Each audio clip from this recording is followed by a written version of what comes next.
We're going to be practicing these exponent laws. You can familiarize yourself with all of these. You can hit pause in the video or just look at your paper. But all of these work. And for the sake of time, I'm going to just jump into some of these rules. And what you would probably want to start with is just working with like the parentheses first. And I could really over-explain this. And maybe I will for a couple of these, but a power to a power, you multiply those exponents. So 5 times 2 is 10. And then when you're multiplying with the same base, you add the exponents. So you have 7 there. And then the final answer is going to be 1 over x cubed, because I look at where the exponent is larger with a division problem and I subtract those exponents. So I could over-explain this because I could write out that you have 3 x's on top with another 4 x's, kind of breaking that down. And then x to the 5th squared means that you have 2. So there's 5 x's there, but because it's squared, we have 2 of those. And then from here, you could actually go through and say, okay, well, 1, 2, 3, 4, 5, 6, 7 x's cancel out. You still have a quantity on top. It would be 1, but you have 3 x's on bottom. And I don't think I want to do that explanation again. But like I said, you probably want to work with the parentheses first. And a power to a power, you multiply. Now this is just y to the 4th, but the rule of multiplication still works because it's y to the 1st, so 1 times 4 is 4.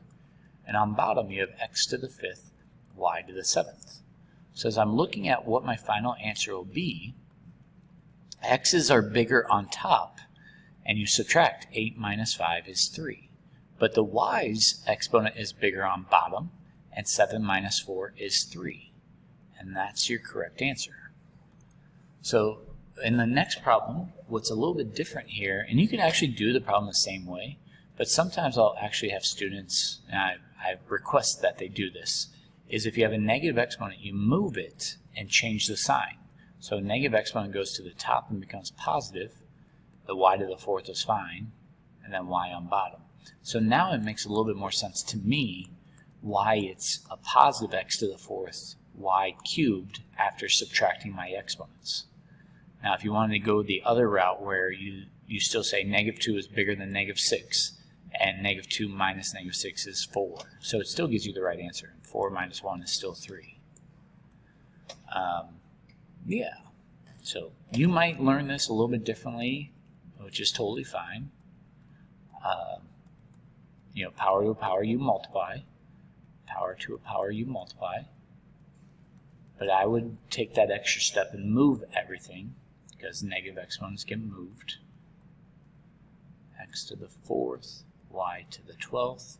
So x's were bigger on bottom, and 6 minus 4 is 2. Y's were bigger on top, so it goes on top. 12 minus 8 is 4. But again, there's other ways of doing this. It's just the way I like to do it. So you might want to hit pause in the video and copy that down and try it some other way. So we have a little bit tougher problems here, but all of our rules still apply. So for instance, if we're multiplying, you still want to add your exponents. You might need some help adding fractions though. So as a reminder, this was just some scratch work off to the side, that you need the same denominator. So the like term would be 6. Well, 1/3 I have to multiply by 2. I'll even show that work. Times 2 times 2, so it's 2 6. Well, 2 to get a denominator of 6 would be 3. So it would be 3 6, and 2 6 plus 3 6 is 5 6. So back to this original problem, we're now at x to the 5 6 power over x to the 1 6 power. And now you subtract those exponents. So it's x to the 4 6 power. 5 minus 1 is 4. But you would probably see me write it as x to the 2/3 after you simplify that fraction.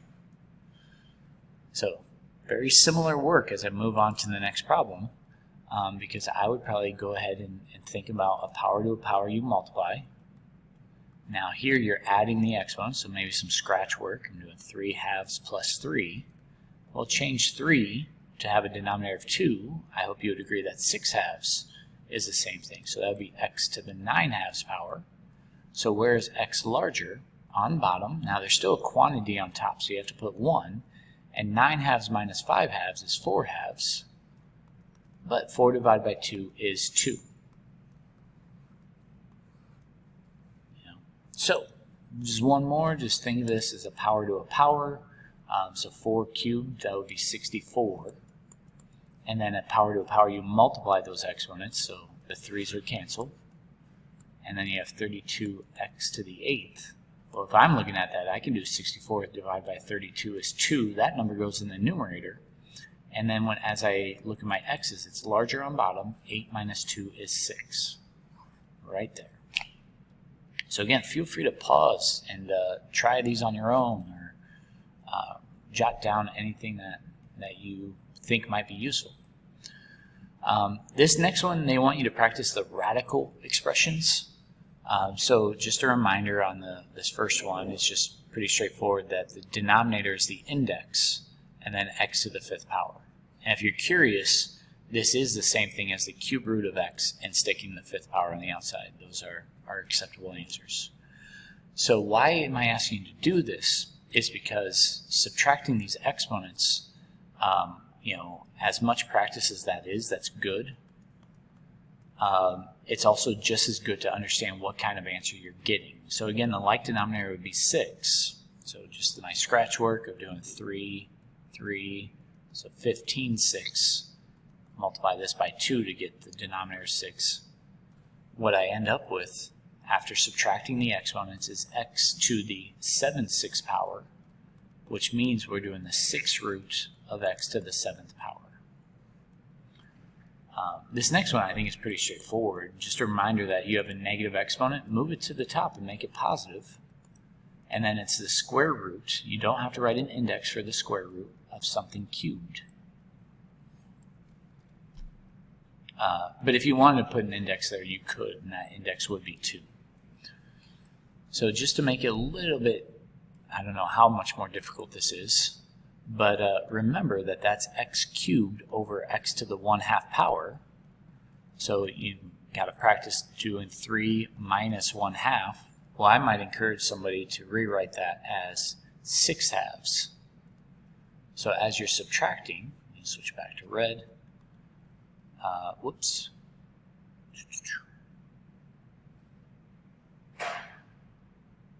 Yeah, I have that right. But I would rewrite that as the square root of x to the 5th power. There we go. I'm trying to separate some stuff here. So this next one, I think it'd be worthwhile to play around with it, because what you have to make sure that you do is the cube root of 8 squared, as well as multiplying x to the 10/3 power. So the answer I would be looking for is, I know the cube root of 8 is 2 squared is 4, and then I would rewrite this as cube root of x to the 10th power. So that's the answer I would expect to see. I'm kind of curious to see if maybe some of the answer keys would want you to factor out, like you have 3 groups of 3 that you could pull out front, cube root of x. Like same thing with this one, like you could rewrite that as this x squared, because there'd be 2 pairs of square roots, root x. So be ready for that, and it's simplified answers, I guess, would be the point I'm trying to make. Because if I look at the next one, I know the cube root of 27 is 3, and x to the 1/3 power, 6, x to the 1/2 power. And if you practice some of the tricks that we've been doing and subtracting off, well, 1/2 is actually larger than 1/3. So I actually want to do it that way. So 3/6 minus 2/6 equals 1/6. So this final answer is going to be 1 over, well, 3 goes into 6 twice, and it's going to be the 6th root of x. So again, feel free to write down any questions you may have. If I'm jumping too far ahead or doing too many things, you gotta let me know. Because what makes exercise 4 tricky for students is to remember that you have to cube root each piece.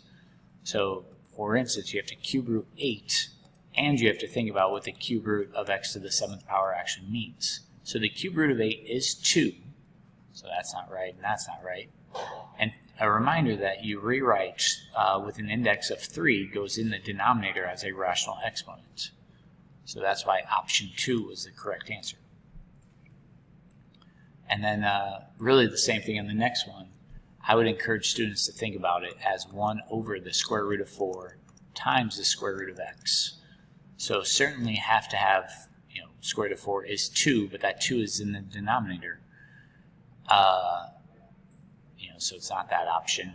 And if you want to rewrite it as a rational exponent, it's 1 over x to the 1/2, or to move it out of the denominator, you have to change it to a negative exponent. So 1/2 x to the negative 1/2 power corresponds to option 1. So hopefully I explained this in a way that made sense to you, and if you need to rewatch the video or write down questions, but you should be ready for the homework now.